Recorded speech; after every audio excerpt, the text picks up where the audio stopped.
കാരണം ഇതൊക്കെ എനിക്ക് വലിയ കാര്യങ്ങളാണ്. ഇന്ന് എനിക്ക് 22 വയസ്സായി. ഇന്ത്യ ബുക്ക് ഓഫ് റെക്കോർഡിൽ എനിക്കൊരു സ്പേസ് കിട്ടി. അതൊന്നും അല്ല ബിസിനസ്, ഞാൻ വഴിയെ പറഞ്ഞുതരാം. ഒരു ഇക്കോ ഫ്രണ്ട്ലി ബ്രാൻഡ് റൺ ചെയ്യുന്നുണ്ട്. I'm just sharing my experience, that's it. എനിക്കിതാവുന്നുണ്ടെങ്കിൽ നിങ്ങൾക്ക് ഉറപ്പായിട്ടും അത് ചെയ്യാൻ പറ്റും. ഞാൻ ആകാശ്, ഒരു ഇക്കോ ഫ്രണ്ട്ലി ബ്രാൻഡ് റൺ ചെയ്യുന്നുണ്ട്, green lover store, and that's Kerala's emerging eco friendly brand. പിന്നെ ഇന്ന് എനിക്ക് 22 വയസ്സായി. അപ്പം കഴിഞ്ഞ ഒരു 5 വർഷത്തെ അപ്പം ഞാൻ എൻ്റെ ബ്രാൻഡ് റൺ ചെയ്യാൻ തുടങ്ങിയിട്ട് ഏകദേശം ഒരു 4.5 years ഒക്കെ ആവുന്നു.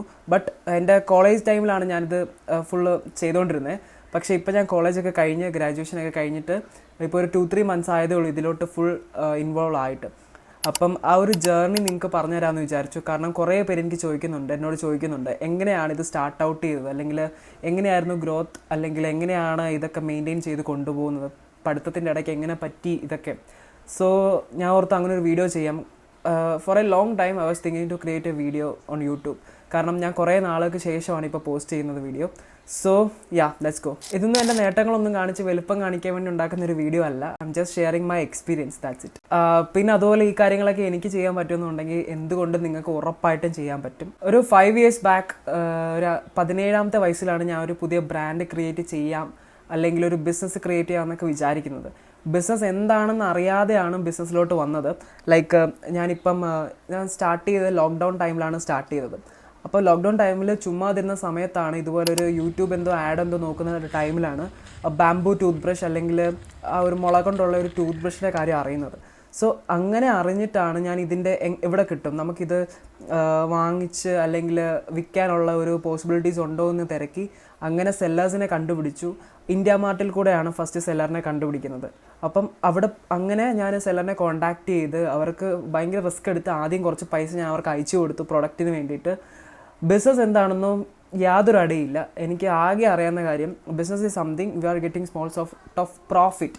ലൈക്ക് നമ്മൾ കുറച്ച് പൈസ കുറച്ച് സാധനം വാങ്ങിക്കുന്നു, കുറച്ച് വലിയ എമൗണ്ട് നമ്മൾ സെല്ല് ചെയ്യുന്നു. അതാണ് ബിസിനസ് എന്നാണ് ഞാൻ വിചാരിച്ചത്. പക്ഷേ that was not the game. അതൊന്നും അല്ല ബിസിനസ്, ഞാൻ വഴിയെ പറഞ്ഞുതരാം. ആൻഡ് അങ്ങനെയാണ് സ്റ്റാർട്ട് ഔട്ട് ചെയ്യുന്നത്. പിന്നെ ടൂത്ത് ബ്രഷ് മാത്രം സെല്ല് ചെയ്യുന്നു, ബ്രാൻഡിങ് ഇല്ല, നത്തിങ് ഇസ് ദെയർ. ആൻഡ് അവർ തരുന്ന ഒരു ക്രാഫ്റ്റ് പേപ്പർ ബോക്സ് പാക്കേജിങ് മാത്രമാണ്. അന്ന് ഫേസ്ബുക്ക് മാർക്കറ്റ് പ്ലേസ് ഒക്കെയുള്ള ടൈമാണ്. അപ്പം ആ ഒരു ഫേസ്ബുക്ക് മാർക്കറ്റ് പ്ലേസിലാണ് ആദ്യം പ്രൊഡക്റ്റ് സെല്ല് ചെയ്തത്. പ്രൊഡക്റ്റ് സെല്ല് ചെയ്ത് ഒരു 1 week 2 weeks കൊണ്ട് തന്നെ 100 ടൂത്ത് ബ്രഷ് എൻ്റെ വിറ്റ് പോയി. സോ എനിക്ക് അവിടെ നിന്ന് കിട്ടിയ ഒരു പ്രോഫിറ്റ് ഒരു 3,000 അറൗണ്ടാണ് പ്രോഫിറ്റ് കിട്ടിയത്. ആ പ്രോഫിറ്റ് ഞാൻ കൈവച്ചിട്ട് ബാക്കി അതിൻ്റെ ക്യാപിറ്റൽ ഞാൻ പിന്നെ ഇട്ട് പ്രൊഡക്റ്റ് വാങ്ങിക്കുന്നു, സെല്ല് ചെയ്യുന്നു. അങ്ങനെയാണ് മുന്നോട്ട് പോയിക്കൊണ്ടിരുന്നത്. അപ്പോൾ ഞാൻ വിചാരിച്ചു ഇതൊന്നും നടക്കത്തില്ല, കാരണം ഇതിന് നല്ല ഡിമാൻഡുണ്ട് കേരളത്തിൽ. അപ്പം ഇതല്ല, I want to build a D2C brand എന്ന് വെച്ച് കഴിഞ്ഞാൽ ഒരു D2C direct to customer brand create ചെയ്യണം. B2B ചെയ്യാനുള്ള ഓപ്ഷൻസ് ഉണ്ട് ഇതിൽ. അപ്പം അന്നൊന്നും എനിക്കറിയത്തില്ല എന്താണ് D2C, അല്ലെങ്കിൽ എന്താണ് ഇ-കൊമേഴ്സ്, അല്ലെങ്കിൽ എന്താണ് ഇതുപോലുള്ള ലോക്ക്ഡൗൺ ടൈമിലാണല്ലോ എല്ലാവരും ഫോണിലോട്ടായ മുതലാണ് ഈ ഒരു ട്രെൻഡ് സ്റ്റാർട്ട് ചെയ്യുന്നത്.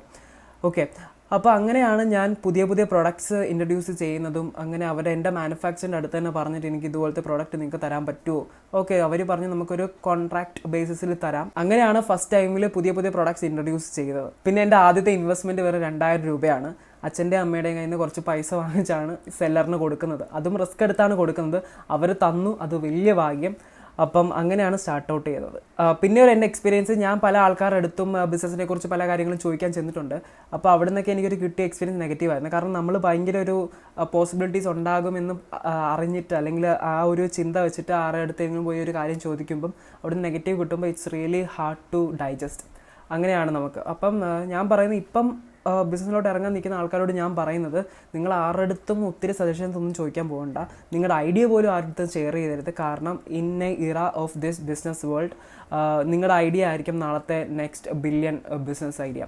അപ്പം അത് ആരുടെ അടുത്തും ഷെയർ ചെയ്യേണ്ട ആവശ്യമില്ല. നിങ്ങൾക്കത് പോസിബിലിറ്റീസ് ഉണ്ട് എന്ന് തോന്നുവാണെങ്കിൽ just start out and don't wait for the perfection. പലയിടത്തും ഞാൻ ഏജ് വെച്ചിട്ടുള്ള ഡിസ്ക്രിമിനേഷൻ അനുഭവിച്ചിട്ടുണ്ട്. ഈവൻ ഇപ്പം ആരെങ്കിലും ഇൻ്റർവ്യൂ ആണെന്ന് പറഞ്ഞ് വിളിച്ചിട്ടും കുറേ കാര്യങ്ങൾ ഇങ്ങനെ പറയും, ലൈക്ക് ഈ ഒരു ഏജിൽ ഇതൊക്കെ ബിസിനസ്സൊക്കെ റൺ ചെയ്തുകൊണ്ട് കൊണ്ടുപോകാൻ പറ്റുമോ എന്ന് ഉറപ്പുണ്ടോ എന്നൊക്കെ.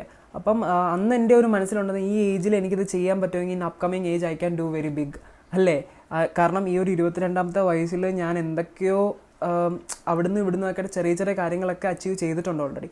അപ്പം അതെനിക്ക് പറയുന്നതുകൊണ്ട് യാതൊരു ബുദ്ധിമുട്ടില്ല. കാരണം I earned in A hard way actually. പിന്നെ ഇതൊന്നും അല്ല എൻ്റെ ഡ്രീം ഒന്നും ഇതല്ല. Like I am just getting started. അങ്ങനെയാണ് ഞാൻ എപ്പോഴും പറയുന്നത്. കാരണം പിന്നെ ഞാൻ ചെയ്ത ഏറ്റവും വലിയൊരു കാര്യം എന്ന് പറയുന്നത്, ഞാൻ സ്റ്റാർട്ട് ചെയ്തു. അന്ന് ആരെയും വെയിറ്റ് ചെയ്തില്ല, അല്ലെങ്കിൽ ആരെയും ഒരു അഡ്വൈസിന് വേണ്ടി വെയിറ്റ് ചെയ്തില്ല, അല്ലെങ്കിൽ അവർ ചെയ്യുന്നില്ല മറ്റവർ ചെയ്യുന്നുണ്ട് അതുകൊണ്ട് ഞാൻ ചെയ്തേക്കാം, അതുകൊണ്ട് ഞാൻ ചെയ്യുന്നില്ല എന്നൊന്നും ഞാൻ വെയിറ്റ് ചെയ്തില്ല. I just get started. ഞാനത് സ്റ്റാർട്ട് ചെയ്തു. പെർഫെക്ഷന് വേണ്ടി വെയിറ്റ് ചെയ്തില്ല. അത് ബ്രാൻഡിങ് പോലും എന്താണെന്ന് എനിക്ക് അറിയത്തില്ലായിരുന്നു. ബിസിനസ്സിൻ്റെ സ്പെല്ലിങ് പോലും എനിക്ക് അറിയത്തില്ല. അപ്പം ബ്രാൻഡിങ് ഇല്ലാതെയാണ് സ്റ്റാർട്ട് ചെയ്യുന്നത്. അപ്പോൾ പകുതി ആകുമ്പോൾ എനിക്ക് തോന്നി ഇതൊരു ബ്രാൻഡ് ആക്കണം. അങ്ങനെയാണ് ബ്രാൻഡിങ് ചെയ്യുന്നതും സോഷ്യൽ മീഡിയ ബിൽഡ് ചെയ്യുന്നതും. അങ്ങനെയാണ് ഇവിടെ വരെ എത്തിയത്. ഇപ്പം നമ്മുടെ ടൂത്ത് ബ്രഷ് ആണ് ഏറ്റവും ബെസ്റ്റ് സെല്ലറായിട്ട് നിൽക്കുന്നത്. നമ്മൾ എക്സ്പോർട്ട് ചെയ്യുന്നുണ്ട്. കേരളത്തിൽ കാലിക്കറ്റ്, കൊല്ലം, എറണാകുളം പല സ്ഥലങ്ങളിൽ അവൈലബിൾ ആണ്. സൂപ്പർ മാർക്കറ്റിൽ, മെഡിക്കൽ സ്റ്റോഴ്സിൽ അവൈലബിൾ ആണ്. പിന്നെ അതുപോലെ GCCയിൽ നമുക്ക് കുവൈറ്റിൽ അവൈലബിൾ ആണ്. നെക്സ്റ്റ് മന്ത് സൗദിയിൽ അവൈലബിൾ ആവും, UK അവൈലബിൾ ആവും. അങ്ങനെ ഇപ്പം ഈ ഒരു ജേർണി ഇങ്ങനെ ഫ്രണ്ടിലോട്ട് പോവുകയാണ്. ഞാനൊന്നും ഓർത്തിട്ടല്ല ഇത് സ്റ്റാർട്ട് ചെയ്തത്, അല്ലെങ്കിൽ അന്നത് ബ്രാൻഡ് ആകുമെന്നോ അല്ലെങ്കിൽ ഇത്ര ആൾക്കാർ എന്നെ അറിയുമെന്നോ ഒന്നുമല്ല. അപ്പം ഈ ഒരു 5 വർഷം കഴിയുമ്പം ഞാൻ പഠിച്ച കുറേ പാഠങ്ങളുണ്ട്. അതുപോലെ ഇന്ത്യ ബുക്ക് ഓഫ് റെക്കോർഡിൽ എനിക്കൊരു സ്പേസ് കിട്ടി. As A young entrepreneur who is promoting eco friendly and sustainable life style in this young age, ആ ഒരു ടൈറ്റിലിൽ. പിന്നെ കുറേ സോഷ്യൽ മീഡിയയിൽ പോസ്റ്റ് ആയിട്ട് വന്നിട്ടുണ്ട്. പിന്നെ അതുപോലെ ന്യൂസ് പേപ്പർ ആർട്ടിക്കിൾസിൽ വന്നു. News 18 ഫീച്ചർ ആയിട്ടുണ്ട്. ഓപ്പൺ ഡൈജസ്റ്റ്, ബെറ്റർ ഇന്ത്യ, അങ്ങനത്തെ കുറച്ച് പ്ലാറ്റ്ഫോം, ജോഷ് ടോക്കിൽ സംസാരിക്കാൻ പറ്റി. അപ്പം ഇതൊക്കെ എനിക്ക് പറ്റിയത്, എന്നെ സപ്പോർട്ട് ചെയ്യാൻ കുറേ ആൾക്കാരുണ്ടായിരുന്നു. പൗലോ കൊയ്ലോ പണ്ട് പറഞ്ഞിട്ടുണ്ട്, നമുക്കൊരു കാര്യം ചെയ്യണമെന്ന് ആഗ്രഹം ഉണ്ടെങ്കിൽ ഈ ലോകം ഫുള്ളും നമ്മുടെ കൂടെ നിൽക്കുമെന്ന്. അത് ശരിക്കും ഭയങ്കര സത്യമാണ്. കാരണം നമ്മുടെ ചുറ്റുമുള്ളവരല്ലായിരിക്കും, നമ്മളെ അറിയാത്ത സ്ട്രേഞ്ചേഴ്സ് ആയിരിക്കും നമ്മളെ കൂടുതൽ സപ്പോർട്ട് ചെയ്യുന്നത്. അത് മതി. നമ്മളെ സപ്പോർട്ട് ചെയ്യാൻ ആരും ഇല്ലെങ്കിലും നമുക്ക് തന്നെ നമുക്കറിയാം ഇത് ചെയ്ത് കഴിഞ്ഞാൽ സക്സസ് ആവും എന്നെങ്കിലും. It's takes time actually. നമ്മൾ എന്തൊരു കാര്യം ചെയ്യും, ഇന്ന് ചെയ്ത കാര്യത്തിന് നാളെ റിസൾട്ട് കിട്ടില്ല. നമ്മളിപ്പം ഒരു കാര്യം ചെയ്യുവാണെങ്കിൽ അതിന് സമയമെടുക്കും എന്തായാലും. ഉറപ്പായിട്ടും റിസൾട്ട് കിട്ടുക തന്നെ ചെയ്യും if you are fully dedicated in to that. ഞാനിപ്പോൾ ഈ കാര്യങ്ങളൊക്കെ നിങ്ങളുടെ അടുത്ത് പറയുന്നത് ഒറ്റ ഒരു കാര്യം കൊണ്ടാണ്. എനിക്ക്, അല്ലെങ്കിൽ ഈ ഇത്ര ഒരു മിഡിൽ ക്ലാസ് ഫാമിലി, അല്ലെങ്കിൽ ഒരുപാട് ഇൻവെസ്റ്റ്മെൻറ്റോ അല്ലെങ്കിൽ ഒത്തിരി പൈസയോ അല്ലെങ്കിൽ ഫെയിമോ കണക്ഷൻസോ ഒന്നും ഇല്ലാത്ത പക്കാ മിഡിൽ ക്ലാസ് ആയിട്ടുള്ളൊരു ഫാമിലിയിൽ നിന്ന് വന്ന എനിക്ക് ഈ അങ്ങനത്തെ കാര്യങ്ങളൊക്കെ അച്ചീവ് ചെയ്യാൻ പറ്റുമെന്നുണ്ടെങ്കിൽ, കാരണം ഇതൊക്കെ എനിക്ക് വലിയ കാര്യങ്ങളാണ്. അപ്പം ഇത്രയും കാര്യങ്ങൾ അച്ചീവ് ചെയ്യാൻ പറ്റുന്നുണ്ടെങ്കിൽ നിങ്ങൾക്ക് എന്തുകൊണ്ട് ഉറപ്പായിട്ടും ചെയ്യാൻ പറ്റും.